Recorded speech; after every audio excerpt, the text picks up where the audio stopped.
Welcome to In Her Voice.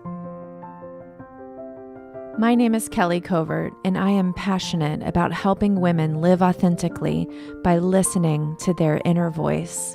Get ready to be inspired by women of all walks of life that have set aside their should-bes and not good enoughs and are standing in their true voice, the voice of wisdom that each and every one of us has inside. Hello, you guys. This is Kelly, and you are listening to In Her Voice. Thank you so much for joining me today. Really, thank you. It means so much to me that you would take a little piece of your day and invite me into it. I really appreciate you. I have an amazing guest on today, and not because her name is Kelly.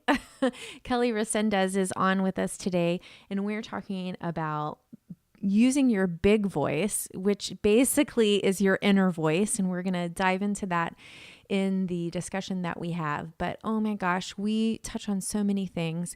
And one of my favorite things that we talked about in our interview that is coming up is devotion. And I want you to pay special attention to that because I think there's something really special and something undervalued about the idea of devotion. But anyway, before we jump into the interview, I want to remind you guys that my Fall Mastermind is open for application right now. This is a group created for women who have a heart of service and have a big idea they are ready to take action on. If you've had the seed of an idea in your heart for a really long time and you know that it's time to bring it into the world, this is the place for you. It is a coaching-centered group. We meet twice a month online, which is super fun, which means that you can come in your pajamas and no bra if you don't want to wear a bra. And we just join together and really support one another and hold each other accountable and give each other ideas and essentially create magic. Because when we're all working together towards our individual things, but also together at the same time, our power increases. And that really is the power of sisterhood. And that is what this mastermind is about. If this sounds like something you are interested, I encourage you to head on over to my website and take a look for more information and also to apply. And once you apply, just so you know, it's super easy. You just fill out the little application form and then we will set a time to connect by phone and talk to make sure that it's the right place for you because I want to serve you where you most need it. The URL for that is kellycovert.com/mastermind, kellycovert.com/mastermind. And you can also click the live link in the podcast app that you are listening to this episode to. So let me tell you a little bit about our guest, Kelly. Kelly Resendez is a mom, business executive, best-selling author, and influencer.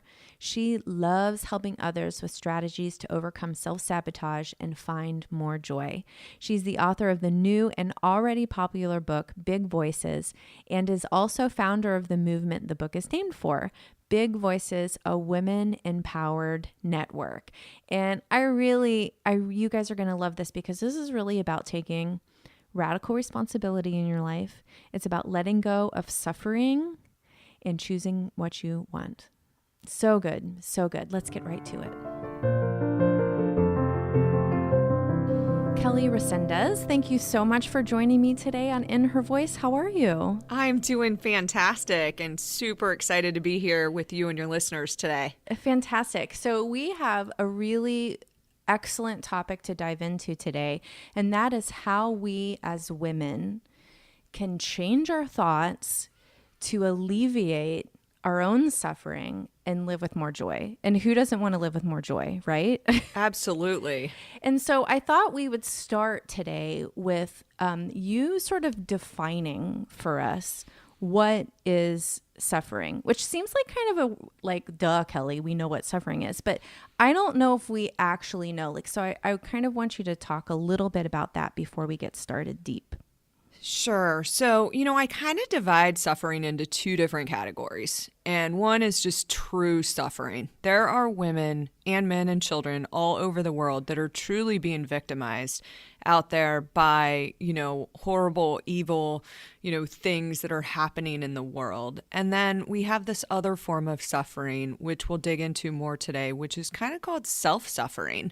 It's where our thoughts or our emotions are actually creating the anxiety, the worry, the physical health issues, and other challenges that we're facing on a daily basis. So it's really where we feel a lack of control for how we're experiencing life. And instead of feeling that joy that we really want to feel just deep in our soul, we are just consumed with worry or fear or just a level of anxiousness that we just don't know how to process. And many people just start to lose, faith or hope that, tomorrow is going to bring something that's better for them.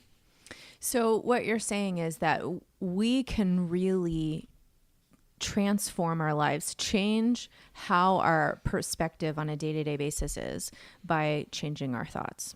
We can. And, we can't forget how powerful we are. I mean, we are so powerful that we can create and write a new story at any moment, whether it's the moment that you listen to this podcast and just make that decision that I will not continue a day longer, or at any time. We really just have to tap into this deeper potential that we all carry with us, that we can change the way that we experience the life that, we're given. Because many of us, we can't remove the suffering. We can't remove whether it's aging parents or siblings with mental health challenges or children that are, struggling. We can't remove any of those things, but we can certainly shift how we're experiencing it and be able to maintain joy and some of that other suffering simultaneously. I love this so much because I know that when I sort of received this information, it was so new to me. Like I heard it and I was like, what do you mean I'm causing my suffering? Yeah. And it was like a complete paradigm shift for me. And I imagine that you, being someone who teaches this and shares this with other women, that this is something that you have deep experience in. So maybe you could share how you sort of made this change in your own life. Yeah. So, about 15 years ago, I kind of look at this now as a blessing in my life, but I kind of had a catalyst for change through my mom's diagnosis with dementia at the early age of 57.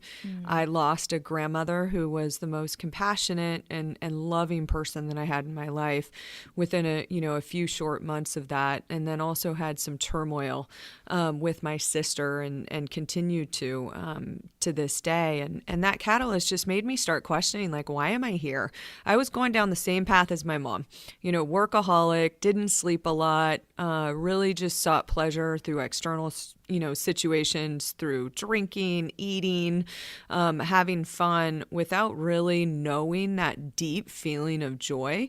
And I started to just ask questions of God and the universe and started to dig around in this consciousness space. And, I'm grateful I found Eckhart Tolle early on. And I'm going to be honest, that first year I wanted to find him. I wanted to hunt him down because instead of overthinking now, I was really overthinking. Instead of one thought, I was having two. But what it did was it just showed me that I was not my thoughts, and I had this ability to just kind of separate them from who I was and just dive into creating a new mindset for myself so that I could experience life differently. And I'm, that 15-year journey that I've gone on since then has brought so many ups and downs in my life, but the way that I was able to move through them and find meaning in all of the struggles, subsequently losing my mom and enduring a lot of other pain with my sister, it just allowed me to stay in this place where nobody steals my joy. I am just unshakable at this moment. And I think as all women, that's what we can become. 100%. Yes. And I'm so glad to hear that you were able to move through those challenges, because when we start to see the circumstances in our lives as an opportunity to learn more about what we need to learn in that moment, that changes everything. It does, but we do have to be at such a level of consciousness in order to be able to do that. So, my mission is just help women wake up and just really just see that this is something that they can, step out of and experience differently. But it takes work, and that's the downside to this growth journey that we go on, is that it's much easier to stay stuck in the way that you've always handled life. It's just so much easier. It does take intention and work and devotion and time to really just devote towards, developing new patterns for yourself. So as you experience things, they just feel completely different. Mm-hmm. Well, so let's talk about this. Because a lot of times I think on personal development podcasts and self-help, we have this phrase, you have to do the work. And then that's it. So let's really talk about what the work looks like. So if a woman is listening to this and they're just in that early beginning stage of starting to have that realization, that aha moment, that wait a minute, I don't have to believe every thought that comes into my mind. I don't have to abide by these stories that I tell myself. How do we begin? Yeah, the first step is honestly just making a decision and trusting deep in your soul that the universe, God, whatever bigger power is out there is going to orchestrate towards moving you forward. Because I know when I made that decision, I was just really clear about the help that I needed, and I created the space that I could be vulnerable, that I could be open to having new teachers come into my life and be able to show me things that I hadn't, known before.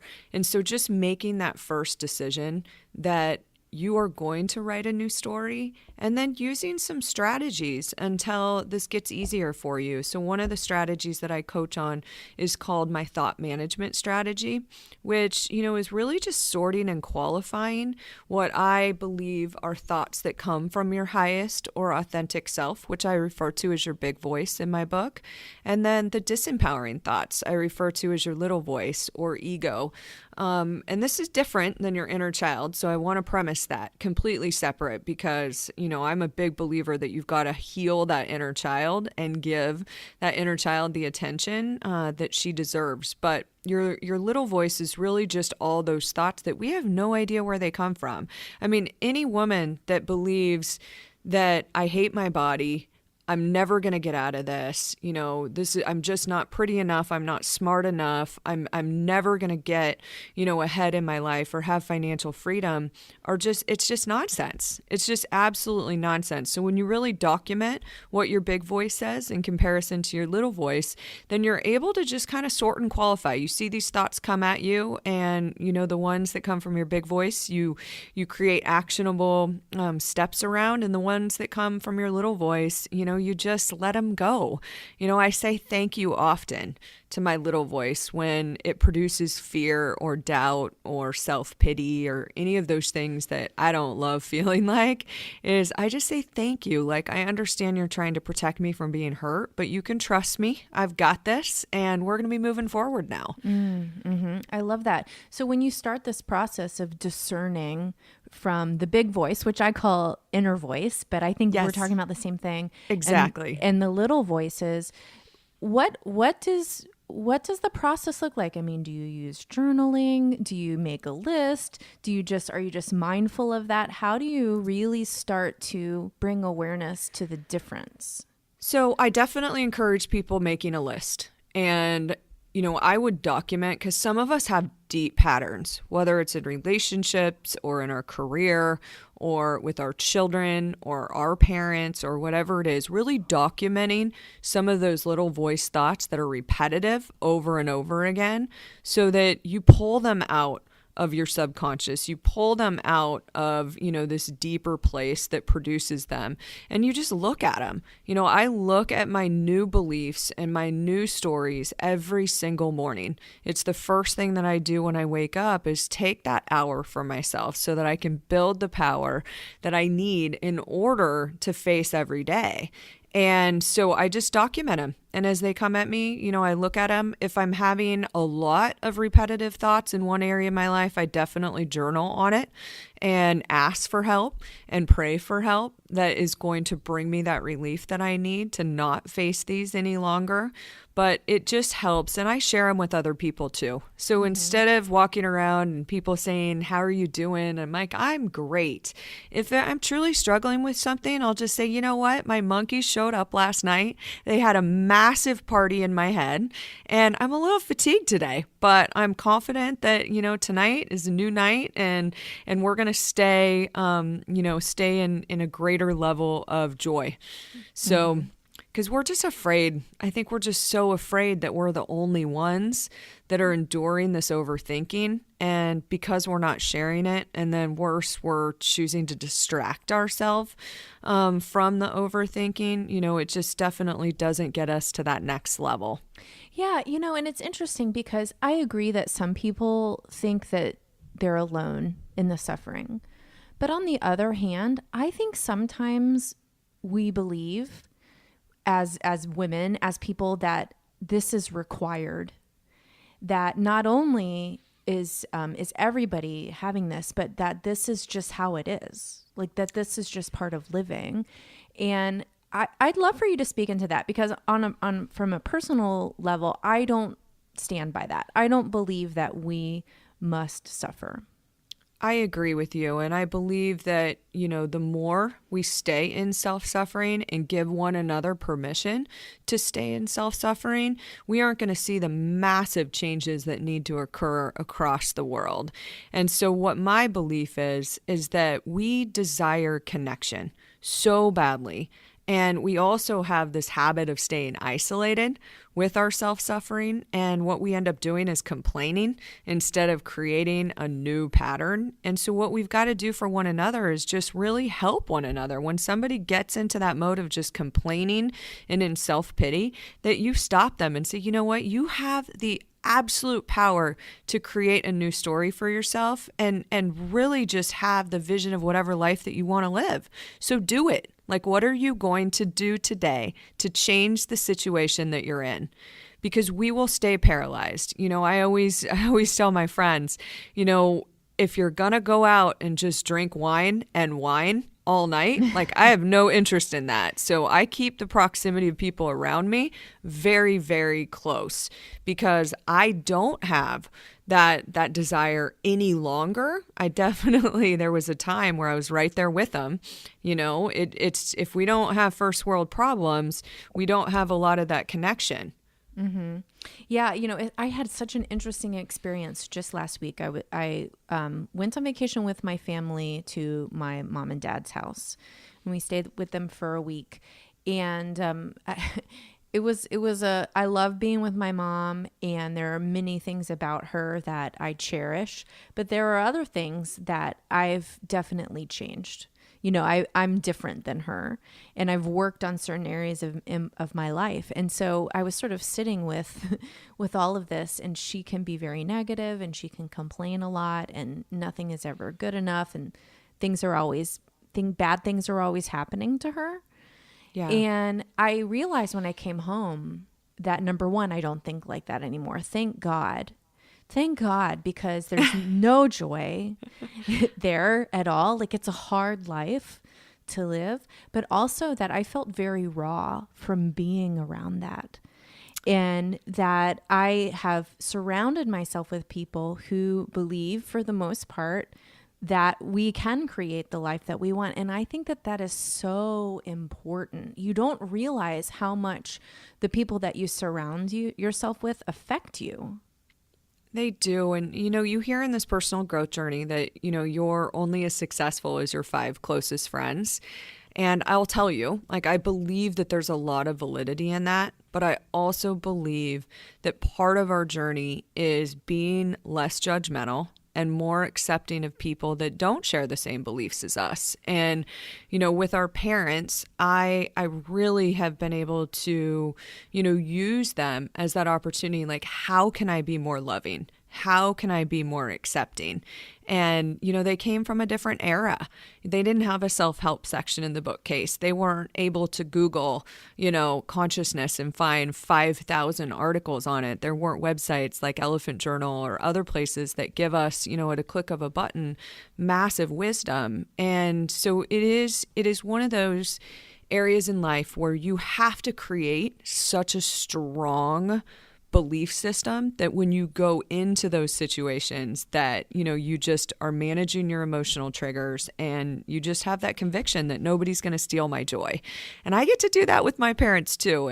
And trust me, I've got 2 teenagers at home that don't think mom is the greatest person in the world right now. So every day is a lesson for me. Yeah, I was actually reading your About page, and I think our kids are about the same age. I have a 15-year-old and a 12-year-old. Yeah. And yeah, I'm right there with you. And it's getting real. Yeah, oh my gosh, for sure. I wanted to talk to you about patterns of self-suffering, because I think that this is a really important thing that we can become more aware of. And I'll give you a story. I see this, one of my patterns is I get frustrated with particularly my oldest child who is on the spectrum. And we have to teach him the same thing over and over and over again. And he'll have like a huge meltdown, and it will be something that could have been so easy if he would just be able to understand a concept.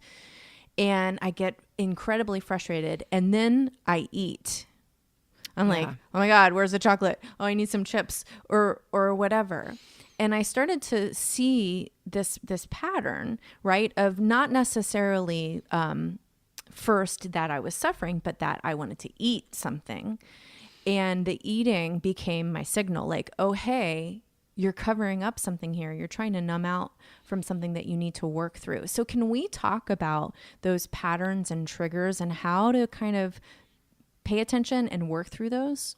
Yeah. So Kelly, I mean, the story that you just shared is the story of most all women. Right. From a young age, I mean, the pattern started like when we were at the grocery store having a temper tantrum and the butcher handed us a piece of meat or something that started to pacify us, and it took us away from whatever discomfort we were feeling at that moment. And then our parents did it. And when we did something great, oh, here's a cake to celebrate. If we did something bad, it's, oh, let's go get something to make you feel better. I mean, this is a deep pattern. And the truth about food is it is the fastest soothing mechanism that we can turn to. So the first thing, and I love, my spiritual advisor always says, I am blessed that you chose food, because you could have chose crack or heroin or something that completely was horrific. So I'm glad that you chose food, but at the same time, we want to take away that power that the food has and really just get to the root of this emotional trigger. So, when I work with people that have emotional triggers, and let me tell you, I work with myself every single day that I wake up. With my kids right now is just to use a really quick 4-step process. So I document all of the highest emotional triggers that I have and really just go through, and it's just a 4-step process. So when it shows up, the first thing is just awareness. My goal is always to respond and not react. And so I just document whatever that trigger is. And sometimes I have time to journal and sometimes I don't. So it is either just going on in the moment or something that I'm able to walk away from and really just be able to sort through. So number one is just recognize that you're emotionally triggered. In the situation of your son, I think deep in your soul, that it seems so easy, but he doesn't have the capacity to learn whatever it is. He can't work harder. Like, just his brain's different. For whatever reason, he came here with a different, basically ability than you did or your husband did or your other child, etc. And so, to continue to be emotionally triggered by capacity that somebody lacks it's one of those that you're probably going to want to grow through, right? So step number 2 is really just to get to the depths of what your preference is that's not being met. And I would tell you, having a child that does have some learning disabilities as well, my preference deeply is that he was just like everybody else. As wrong as that may sound, life is easier when they're like all the other kids in the classroom. Life is easier when they are academically brilliant. There's so many things that maybe when I just get to the truth of what my preference is, as wrong or right as it may be, I see what the emotional trigger's coming from. And then the third step is really just to figure out what my hallucination is.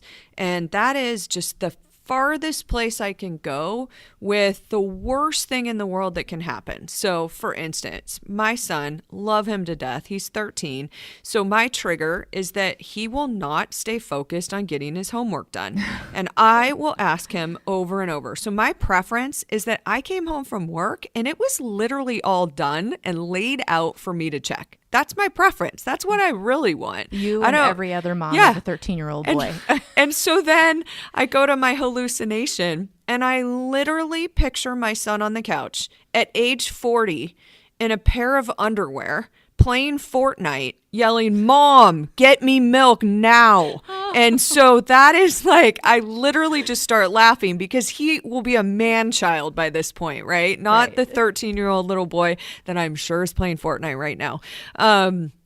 And so I look at that hallucination, and then step 4 is just getting to that place where, can I grow through this? Is this really about me?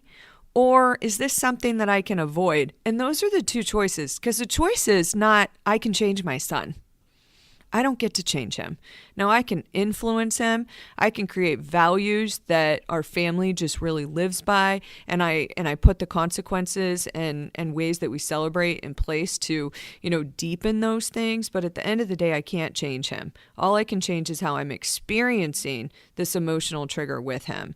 So in his case, I've got to grow. That's my only option. I can't avoid having to do homework with him. But there are so many other situations that as women that we get emotionally triggered by that we can't avoid. It might be toxic friendships where somebody brings us down, or, a boss that we really just aren't able to work with very well. So we can avoid it. We can, create a new vision for ourselves and go out and make massive changes in our life. Oh my So gosh. hopefully that trigger, plan, it's just the more you document them, the easier it becomes, because then it's just like, oh, there goes that pattern again, and you can actually kind of laugh at it a little bit and find some humor and joy in it.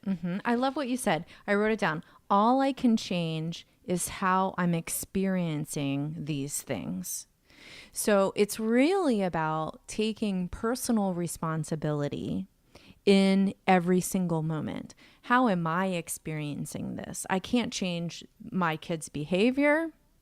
I can encourage them to have different behavior, but I cannot change what they've already done. So how can I experience this in a different way? I love that. And you have to be conscious in order to make this choice. I mean, that is the part where, as women, we have to awaken to this idea, because we literally, again, are the most powerful force.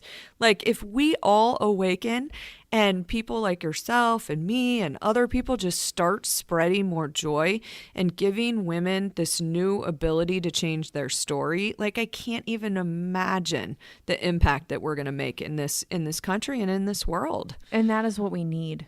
We do, because it is a critical time. I mean, the ugly truth of where we are as women is heavy, from obesity rates to the use of psychiatric medications to the lack of sleep, or, just overall optimism as it pertains to, the state of this world. It's just, we're struggling, and we have so much power to change those things. Oh my gosh, I love it. I want to go back to a word that you shared a little while ago that I love so much, and that is devotion. Let's talk about what devotion is and how we can build that into our lives. Yeah, when you really think about devotion, it is an absolute commitment to, your emotional and physical well-being so that you can be in a place of impact and service to the rest of the world. Oh, thank you. Wait. Let's just say, you want to say that again? It was so good. Yeah, so it's just an absolute devotion to your own physical and emotional well-being so that you can be of service and impact to the rest of this world. So good. That's where the magic happens. Yeah, you guys, you should pause and rewind and write that down if you have not written it down already, because this is what it's about, you guys. It's about not being selfish, not feeling like there's something wrong when you're pouring into yourself, but having this 100% commitment to pouring into all of you so you can deliver on the gifts that you were given. Absolutely. And really, it is the secret to joy, compassion and just really understanding of other people. And, I really practice the law of reciprocity, which means I don't measure my success or anything one by one. And I think that's what holds us back, is that a lot of us pour into people and they let us down. And then we can't recover. So we get into this place where it's like, well, I'm just going to stop, and it is not going to move us forward and really just continue the evolution of our spirit. So there's quite a few things that getting to this place of devotion and loving yourself deeply. All of us have wounds. There is not a woman out there. I mean, I had a wonderful childhood. My parents were great. At the same time, they weren't consciously aware and evolved. So there's still things that were said or done or that I experienced socially that created wounds for myself. And, I owe it to the people out there that I've got to get deeper with myself so that I can be in that place that I'm spreading more joy. And when you're devoted to yourself, it means that you actually are a priority. You are creating space on a daily basis to feed into yourself. And this idea that we all got when we were really young, that I need to please everyone around me, I need to nurture them when I haven't nurtured myself, is what I'm supposed to do as a woman. And that's absolutely not true. You got to nurture yourself first and love yourself first. Preach it. Preach it, sister. And we hear this all the time, like self-love this, self-love that. And it's like, self-love is looking in the freaking mirror and saying, you are a masterpiece, not this nonsense. I don't know if you know Rachel Hollis at her Rise love event. Love my her. gosh, love her too. I wish she was my best friend. Right? So if you're hearing Rachel, let's get together for coffee. So me too. Invite me. Yeah. And so, she does this exercise, which is called Stand Up for Your Sister. And one of the questions that they ask on this questionnaire is, I hate my body. And 99% of the women in the room had filled out this card, and then you hand around, your questionnaire to other people to stand up for you. It's like 99% of the women in that room. Like, how are we going to be the most powerful force in the world if we go around with self-hatred? So, self-love is a practice. It's not just this thing where it's like, oh, I love myself. No, it's show me every single day. How'd you love yourself today? What'd you do? When I do my miracle morning, every single morning, I do my own practice. I love Hal Elrod, love that book if you need a good place to start. But at the same time, I have this ritual where it's like, I got to love on myself first. The day's going to get busy. Yeah. And, I think too, as women, we need to start calling each other out when we hear women talking about themselves in a hateful way. So I do this thing with my friends, and I think they kind of roll their eyes at me, but it's powerful. Like, if I hear someone saying something bad about the way they look or whatever, I'll say, hey, quit talking about my friend like that. I love it. Because you know what? We would not talk about our friends like that, but we so willingly just spew out hatred on ourselves day after day. And honestly, I went to the Rachel Hollis movie and I watched that part and I sobbed because it breaks my heart to see beautiful, amazing, gifted women holding themselves back because they don't love themselves. Yeah, and the truth of every little girl's experience, we all wanted to twirl. We all wanted somebody to tell us that we were beautiful and that we were seen and all these things. And no matter if you were raised in the safest, emotionally stable environment, a lot of times we just didn't get it. And we didn't realize that we were supposed to be looking in the mirror. We were supposed to have been looking in the mirror at age 3, 4, 5 and saying to ourselves, like, you are beautiful. I see you. I see you. You can trust me. And we just started this external, search at a young age. And, I see young girls today, and if all of us that are in this consciousness space could just pour into those little girls more so that we can quiet the noise that social media and, just anyone that's trying to market to them is creating, it's going to make a massive impact. And I trust that, we are at this massive place of evolution and in a rise in consciousness. Just the fact that you and I are having this conversation today, Kelly, it just wouldn't have occurred 10 years ago. Yeah. So absolutely optimistic that we are going to make massive changes in this world. 100%. Oh my gosh. Yes. Yes. You guys love yourself and make it a priority. Make you a priority. So, one of the things that I ask all my guests on In Her Voice is, what is your inner voice or your big voice telling you in your life right now, Kelly? Yeah, my big voice is really loud right now, and I am so grateful for that. But even though I've been on this journey for 15 years, there were still parts of myself that I needed to heal that I was unaware of. And so that has been a big focus of mine recently, is really just to heal some of what my inner child witnessed growing up, and also to absolutely change the way that psychiatric medication is distributed in this country. With 20% of women right now being on it, they're going to their MD, they're getting a prescription, and they're not doing the work. And it's not going to benefit them. It will absolutely just, deaden a lot of the emotions that we're created to have. So when you block the negative emotions, you block the joyful emotions. And I'm just so passionate about really helping women find joy through other means. And there are people with mental disease and issues that need psychiatric support, but you shouldn't be able to walk in and say, hey, how you doing? I'm a little anxious, and get a prescription. So I'll be speaking up more about that in the future, and really just trying to make some laws that support women so that we're not overprescribed. Oh, Kelly, that's wonderful. Thank you so much for sharing that with us. And, one of the things that I really loved about our interview today is how you are really transparent about the fact that you have to practice it every day, that those little voices don't go away.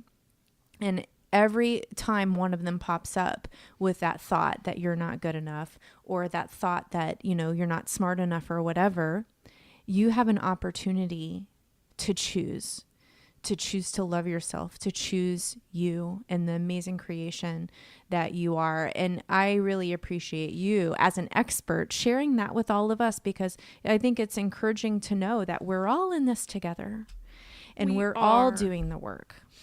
We are, and there's so many amazing coaches like yourself and other people that are out there, that are in a place to help you. So you got to get to the heart of your vision. You've got to really create the list of the help that you need to be able to write a new story, and trust that we're all going to be supporting you on that journey. 100%. So Kelly, why don't you tell my listeners how they can learn more about you and find you? And you also have a book. So why don't you share about that with us?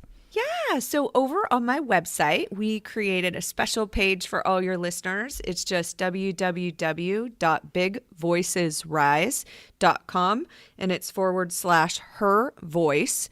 And we've got some goodies for you there. We've got a free download of the chapter of Big Voices that you can also find on Amazon.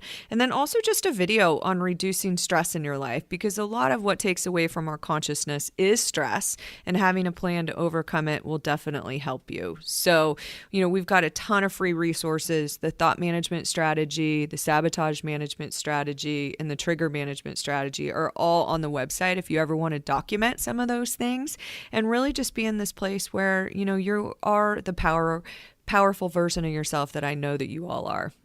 Awesome. Well, so we'll put links to all of that in the show notes and right in the podcast app that you're listening to. There will be live links so you can click right through and get your free downloads and watch the video and all of that good stuff. So Kelly, thank you so much for coming on today, for sharing your passion and your expertise with us. And I am so excited for all of the women who are listening today to start using their big voices. Yes, Kelly, and thank you so much for your contribution to all the women out there that are listening. Absolutely amazing show. So thanks for having me today. So here's my question for you guys. What will you be devoted to? How will your devotion show up? So good. I'd love to hear the answer to these questions. If you want to tag me on Instagram at Kelly J. Covert and let me know how you are devoted, what you are devoted to, I'd love that. And just so you guys know, whenever you share on your Insta story or on your feed, when you share a screenshot of the podcast, it means so much to me. And you know what? It really helps. It helps get the word out. It helps bring new listeners to the show. And you know what that does, you guys? Really? You know what that does? That changes the world. That one small thing changes the world. You know why? Because when women start to connect to a place where they know they are powerful, when they start to hear encouragement about their worthiness, like you do here every single week, that changes them.